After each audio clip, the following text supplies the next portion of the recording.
Assalamualaikum warahmatullahi wabarakatuh. Waalaikumsalam warahmatullahi wabarakatuh. Gimana kabar? Alhamdulillah sehat, Bapak Niki juga sehat. Alhamdulillah sehat-sehat. Ya, sehat. Alhamdulillah. Terima kasih sudah ditelepon untuk pertemuan kita Ya. kali ini. Apa yang bisa kita diskusikan, Pak Kepala? Jadi kaitannya dengan kondisi kami di sekolah sebenarnya yang memang sangat ingin kami sampaikan dari kemarin, cuma mungkin sekarang ada kesempatan. Kaitannya pertama dengan kondisi siswa.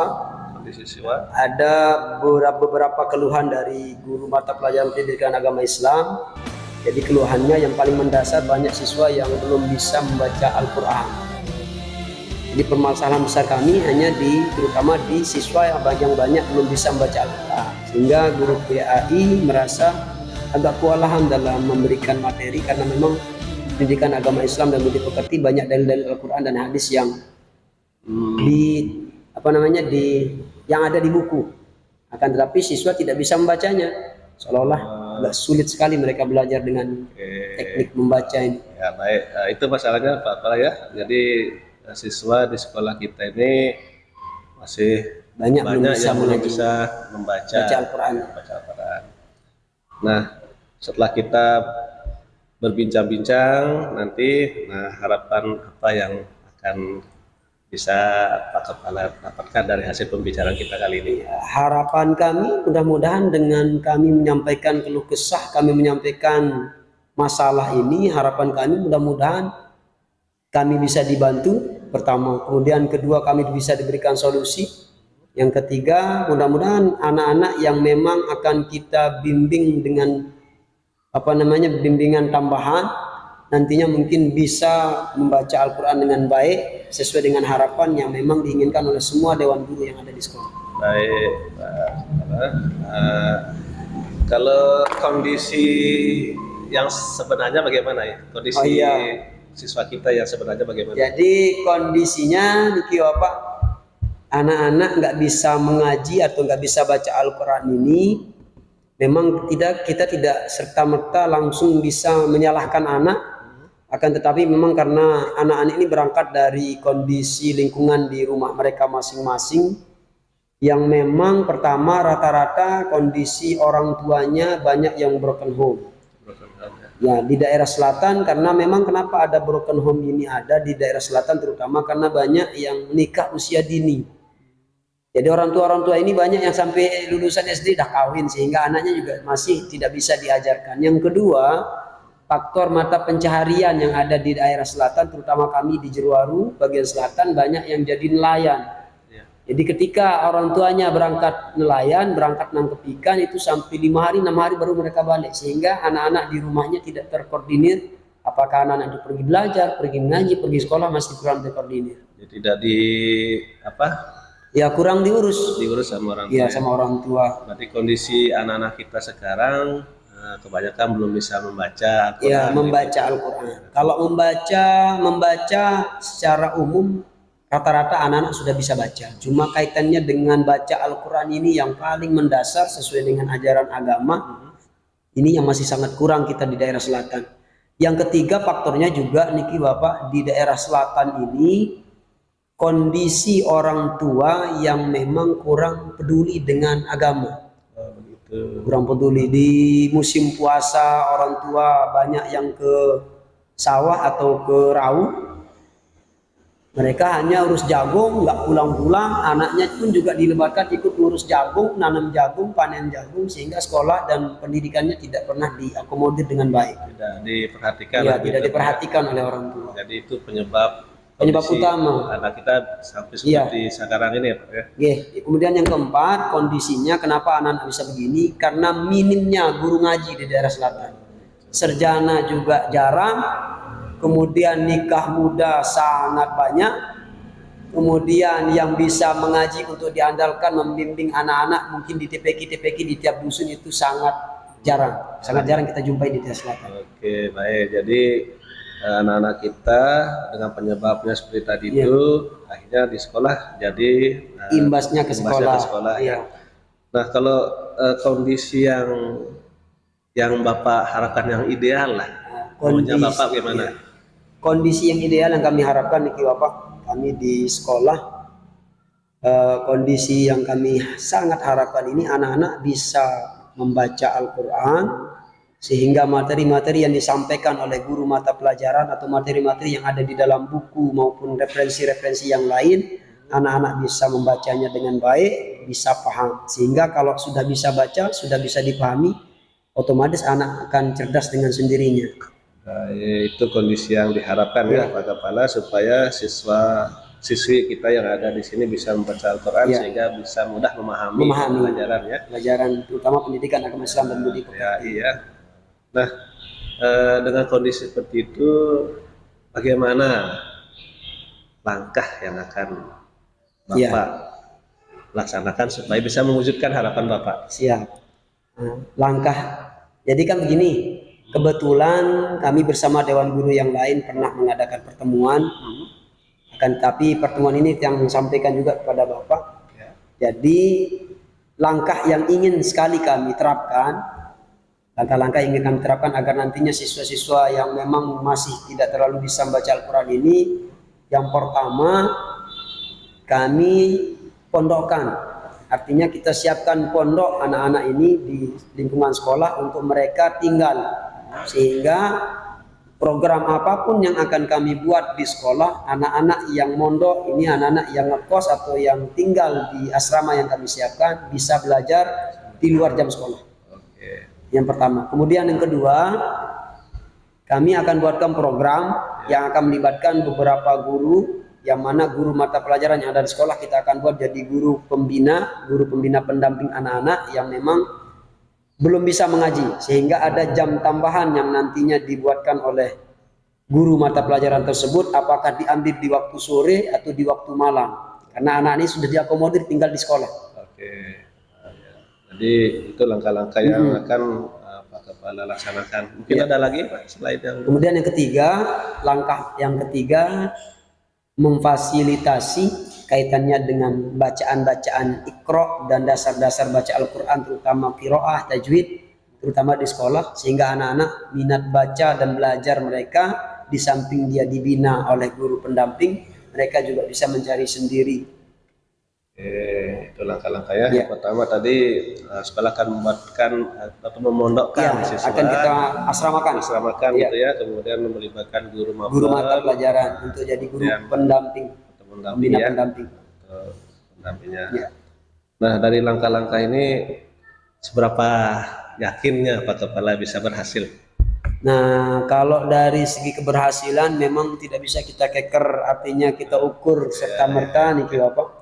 Cuma keyakinan kami kalau anak-anak ini sudah diasramakan, kemudian dibuatkan program dengan melibatkan guru pendamping, guru pembina pendamping, diakomodir, dibuatkan aturan-aturan tertentu, hakul yakin 100%, kami yakin bahwa anak-anak ini akan tuntas untuk membaca Al-Quran dalam waktu dekat. Oke, baik. Yakin sekali ya Pak Kepala, mudah-mudahan ini bisa berhasil. Karena memang ini yang banyak diterapkan di pondok pesantren yang sudah maju, terutama di Jawa maupun di daerah-daerah yang lain. Di Lombok juga masih banyak sekali pondok pesantren yang sudah mulai menerapkan hal ini, dan dalam waktu tidak sampai 1 bulan anak-anak yang memang kurang dalam materi maupun dalam pembelajaran yang lain langsung pandai, terutama di berbahasa, baik itu di English area, Arabic area itu sama. Begitu juga dengan kita yang membaca Al-Quran ya. Nah, ini sudah ada langkah-langkah yang sudah bisa diambil nih Pak Kepala. Nah, kemudian apa rencana ke depan dalam minggu-minggu ini lah, apa yang akan dilaksanakan Pak Kepala? Untuk asramanya kami alhamdulillah, karena memang ini dukungan dari masyarakat, dukungan wali dan dukungan terutama dari pengurus yayasan, alhamdulillah untuk asramanya sudah jadi. Sudah jadi. Kemudian untuk guru pembina pendamping juga sudah kami tentukan. Tinggal actionnya, insya Allah kita akan mulaikan hari Senin, dan mudah-mudahan di pertemuan-pertemuan berikutnya mungkin bisa kita evaluasi.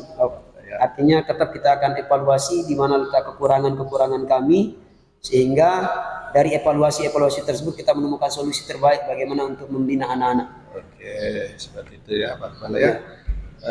Mungkin ada yang perlu dihubungi atau dimintain Iya. bantuan. Kaitannya dengan itu apa? Tidak mungkin tidak ada yang perlu kita hubungi, termasuk Bapak selaku pengawas kami, terutama di sekolah, sangat perlu kami mencari solusi di Bapak. Bagaimana kiat-kiat terbaik kira-kira yang akan kami terapkan di sekolah, apakah cocok atau tidaknya, itu saya yakin pengawas lebih paham. Kemudian kedua, perlu kami hubungi wali santri atau wali murid. Kaitannya dengan program ini tidak bisa kita berjalan sendiri tanpa ada dukungan dari wali murid, karena anaknya yang akan kami akomodir di asrama sekolah. Seperti itu ya Pak ya. Jadi nanti saya sebagai pengawas juga akan betul. Kemudian pada wali santri seperti itu ya, disosialisasikanlah untuk kegiatan ini. Nah, baik, dari pembicaraan kita dari awal untuk diskusi kali ini, apa yang bisa kita simpulkan Pak Kepala? Jadi kaitannya dengan kesimpulan Bapak, jadi sesuai dengan permasalahan awal kami tadi, jadi kami menyampaikan bahwa ada guru mata pelajaran pendidikan agama Islam kami di sekolah yang memang keluhannya kaitannya dengan siswa yang banyak sekali tidak bisa membaca Al-Quran atau membaca huruf hijaiyah, intinya bahasa Arab. Baca Al-Quran ya? Jadi karena hal ini, karena anak-anak yang memang tidak bisa atau kurang bisa membaca Al-Quran ini yang menyebabkan materi-materi yang ada di pendidikan agama Islam, mata pelajaran pendidikan agama Islam dan budi pekerti tidak tuntas dengan baik. Karena apa?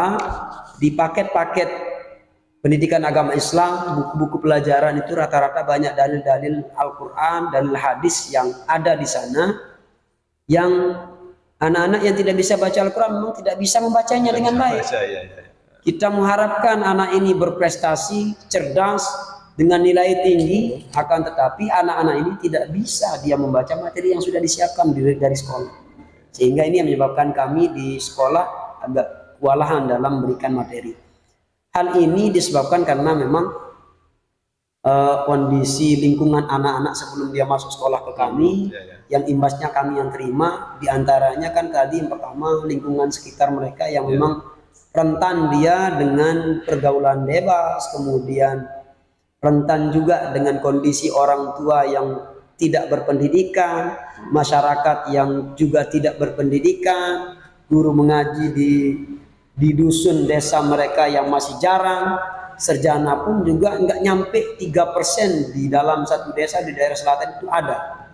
Hingga ini yang menyebabkan anak-anak ini tidak ada yang akomodir. Kemudian yang berikutnya juga kenapa anak-anak bisa begini, disebabkan karena memang kondisi mata pencaharian yang ada di daerah selatan yang rata-rata nelayan dengan petani pekebun. Sehingga ini yang menyebabkan anak-anak ini tidak dikoordinir di rumah mereka masing-masing, apakah mereka pergi belajar, pergi mengaji, pergi diskusi dengan temannya, atau mungkin pergi sekolah tidak pernah diurus oleh orang tuanya karena mereka sibuk ada ini tengah laut sampai 1 minggu, yang istilahnya kalau kita di sini ngerakat mondok, ini tangkap ikan, sehingga anaknya tidak pernah diakomodir, tidak pernah diurus di rumah, terutama pendidikannya. Sehingga ini yang menjadi beban pokok kami di sekolah yang perlu kami rubah. Akan tetapi setelah ada diskusi tadi, ada kesimpulan yang memang ada solusi. Di antara solusinya kan tadi anak-anak perlu kita asramakan di asrama sekolah. Sekolah perlu menyiapkan asrama. Kemudian perlu kita buatkan program yang mana itu melibatkan semua dewan guru. Artinya guru yang akan kita tentukan ini nantinya adalah ada guru yang siap untuk diam di asrama sebagai guru pembina pendamping. Jadi guru ini yang akan mengakomodir anak-anak disesuaikan dengan jadwal yang sudah disusun, sehingga anak-anak yang memang butuh dengan pendidikan ini, dengan pembelajaran ini, anak-anak bisa langsung ikut. Nah, itu kesimpulannya untuk pembicaraan kita kali ini ya, Pak Kepala. Dari pertama tadi sudah kita panjang lebar ngobrol. Nah, sekarang actionnya kapan? Mungkin lebih pasti kapan mulai dilaksanakan?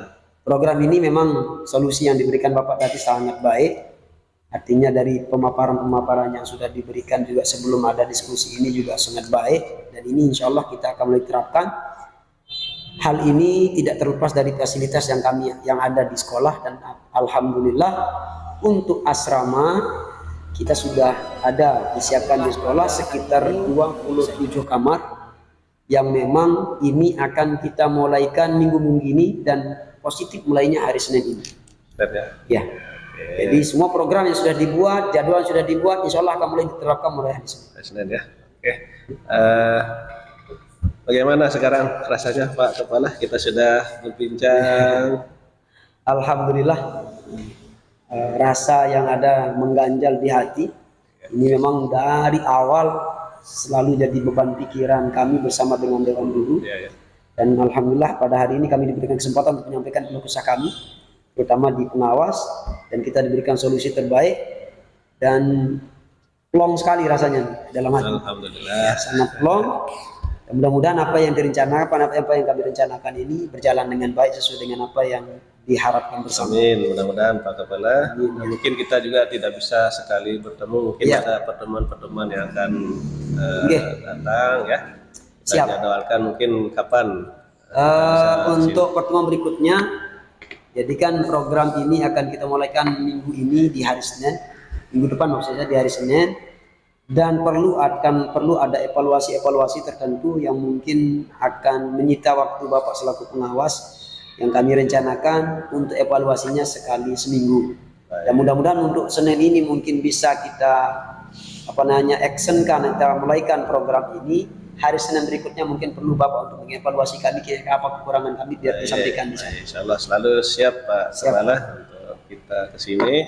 Mudah-mudahan programnya bisa berjalan dengan lancar sesuai dengan harapan kita. Mungkin begitu pembicaraan kita kali ini. Kita ada kerjaan mungkin yang lain yang bisa kita laksanakan. Terima kasih Pak Kepala. Terima kasih banyak atas kunjungannya. Saya langsung pamit. Siap. Terima kasih banyak. Baik. Waalaikumsalam. Waalaikumsalam.